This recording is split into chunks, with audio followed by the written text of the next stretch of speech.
오늘 보내주신 자료들을 보니까 와, 하나오션이 정말 큰 그림을 그리고 있네요. 마치 엔진이 두 개인 로켓 같아요. 엔진이 두 개요? 네. 하나는 상선이라는 뭐랄까 이미 성능이 검증된 안정적인 엔진이고요. 다른 하나는 방산이라는 신형 엔진인데 이게 성공하면 정말 달까지 갈 수 있지만 실패하면 공중에서 폭발할 수도 있다. 네, 바로 그런 느낌입니다. 오늘 저희는 이 두 엔진의 성능이랑 리스크를 한번 정밀 분석해 보겠습니다. 아주 정확한 비유입니다. 특히 그 신용 엔진, 그러니까 방산 부문은요. 이게 단순히 M&A를 한다 이런 차원을 넘어서고 있어요. 제가 준비한 자료의 핵심을 한 문장으로 압축하자면 하나오션은 지금 한국 재계 역사상 가장 큰 지정학적 베팅을 하고 있는 겁니다. 지정학적 배팅이요? 네.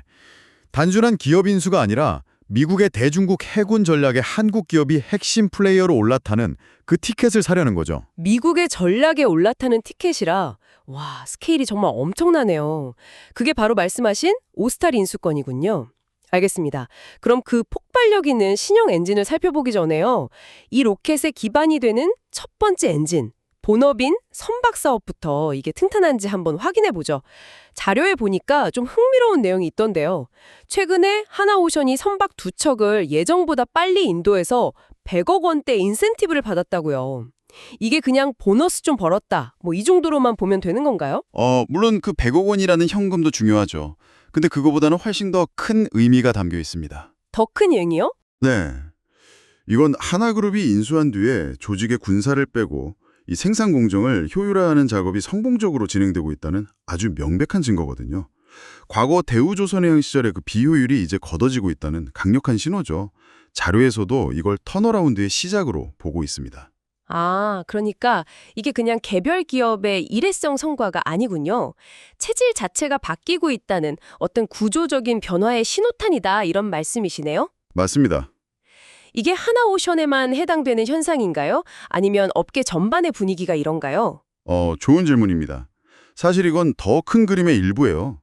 하나오션의 생산성 향상은 삼성중공업이나 HD 현대중공업 같은 다른 국내 조선사들한테도 긍정적인 영향을 줍니다. 경쟁사가 강해지는데 긍정적이라니 좀 의외인데요. 그게 지금은 상황이 좀 다릅니다. 전 세계적으로 선박 수요는 넘쳐나는데 이걸 공급할 수 있는 조선소는 한정되어 있거든요. 이런 상황에서는 한국 조선소 한 곳의 역량이 올라가면 한국 조선업 전체의 협상력이랑 가치가 함께 커지는 효과가 있습니다. 그렇군요. 수요가 공급을 앞지르는 시장에서는 우리 편의 역량이 커지는 게 곧 파이를 키우는 일이 된다 이런 거군요. 시장 분위기도 좋다고 하셨는데 구체적인 지표 같은 게 있을까요? 네. 가장 주목할 만한 지표는 VLCC, 그러니까 초대형 원유 운반선의 중고선가입니다.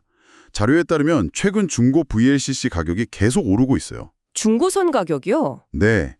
보통 선주들이 배가 급하게 필요할 때 세배를 주문해서 몇 년씩 기다리는 대신에 비싼 값에 중고선을 사거든요. 즉 중고선 가격이 오른다는 건 그만큼 시장에 배가 부족하다. 그리고 곧 대규모 신규 발주가 터져나올 거라는 아주 강력한 선행 지표인 거죠. 본업의 기반은 아주 단단하다고 볼 수 있습니다. 알겠습니다. 그럼 첫 번째 엔진은 아주 튼튼하게 잘 돌아가고 있네요. 그런데 이 엔진의 성능을 더 특별하게 만드는 일종의 기술적 해자도 있다고 들었습니다. 자료에서 러시아조차 실패한 기술을 우리가 갖고 있다, 이렇게 강조하던데요. 바로 쇠빙선 기술입니다. 쇠빙선이요? 네. 최근에 러시아가 야심차게 추진한 아크틱 LNG2 프로젝트라는 게 있었는데 여기서 자체 제작한 쇠빙 LNG선이 사실상 실패로 돌아갔다는 소식이 있었습니다. 잠깐만요. 러시아가 쇠빙선 건조에 실패했다고요? 네, 그렇습니다. 그건 정말 의외네요. 뭐랄까, 자동차로 치면 사막 국가가 사륜구동차를 못 만드는 그런 격 아닌가요? 그렇죠. 러시아 하면 얼음과 추위의 나라인데 정작 자신들이 만든 아크 4급 쇠빙선으로는 북극의 두꺼운 얼음을 뚫지 못한 겁니다. 반면에 한국이 건조해서 이미 성공적으로 운항 중인 아크 7급 쇠빙선은요. 어떤 두꺼운 얼음도 깨고 나갈 수 있는 말 그대로 세계 최고 수준의 기술력을 증명했습니다. 아크 7급이요? 네, 이 등급의 숫자가 높을수록 얼음을 깨는 힘이 강한데 우리는 이 분야에서 경쟁자가 없는 압도적인 위치에 있는 거죠. 그 기술력이 대단한 건 알겠습니다. 근데 그게 당장 돈이 되나요? 북구 항로가 본격적으로 열리는 건 수십 년, 어쩌면 그보다 더 먼 미래의 일일 수도 있는데 너무 먼 미래를 보고 투자하는 것 아닌가 이런 생각도 드는데요.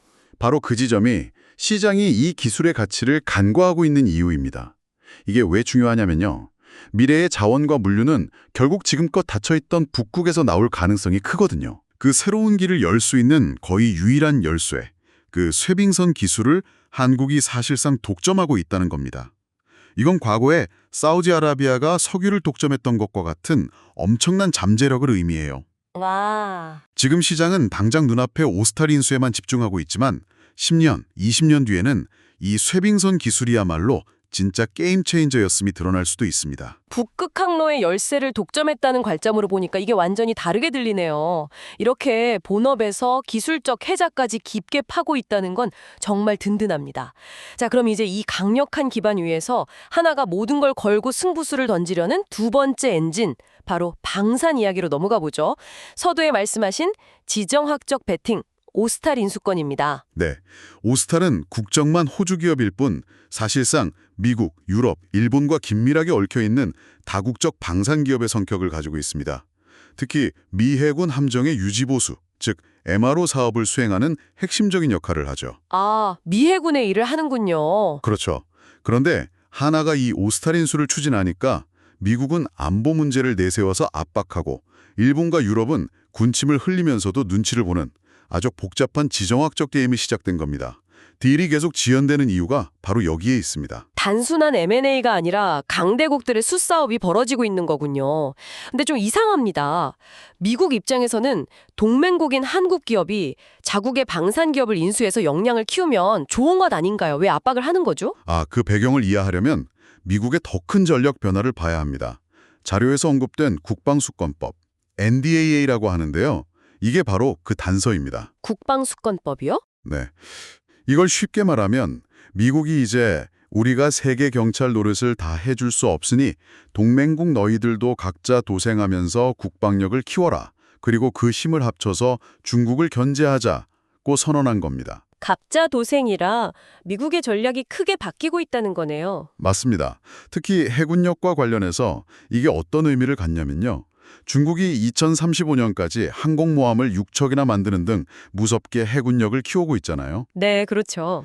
미국 혼자서는 이 속도를 따라가기가 벅찬 겁니다. 미국 내 조선소들의 생산 능력에도 한계가 있고요. 그래서 믿을 만한 동맹국, 특히 함정 설계와 건조 능력이 뛰어난 한국 같은 나라의 역량을 활용해야만 하는 상황에 처한 거죠. 아, 그래서 한국의 역할이 중요해지는 거군요. 바로 그겁니다. 하나오션이 오스탈을 인수한다는 건 바로 이 미국의 큰 전략에 편승해서 미 해군의 핵심 공급망에 진입하는 걸 의미해요. 미국이 압박하는 건 너희가 정말 우리와 함께할 파트너가 맞는지, 기술 누출이나 안보 문제는 없는지 확실히 검증하겠다. 이런 일종의 쌉바 싸움이라고 볼 수 있습니다. 그렇군요.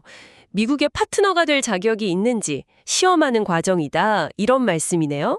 정말 거대한 게임입니다. 제가 이런 자료들을 정말 열심히 준비하는데요.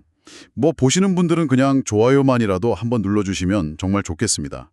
부탁드립니다. 네, 그런데 자료 표현을 보면 크리스마스 전까지 물 떠놓고 디도해야 한다 이런 말까지 나옵니다. 그만큼 성공을 장담하기 어렵다는 뜻으로 들리는데요. 이 딜의 성공 가능성 자료에서는 어떻게 보고 있습니까? 그 표현은 딜의 성공 여부가 그만큼 하나오션의 미래에 결정적인 영향을 미친다는 점을 강조하는 말입니다. 성공한다면요, 단순히 실적이 좋아지는 수준이 아니에요. 한국의 평범한 조선사가 미 해군의 혈맹으로 인정받는 글로벌 방산기업으로 도약하는 발판이 되는 겁니다. 반대로 실패하면요? 실패한다면 그 거대한 기대감이 한순간에 실망감으로 바뀌겠죠. 현재로서는 양측의 필요가 워낙 크기 때문에 결국 성사될 가능성이 높다고 보는 시각이 우세합니다. 하지만 워낙 복잡한 국제관계가 얽혀 있어서 마지막까지 변수는 남아있다고 봐야죠. 성공과 실패. 그 결과에 따라서 정말 기업의 운명이 바뀔 수도 있겠네요. 그렇다면 현재 하나오션의 가장 큰 리스크는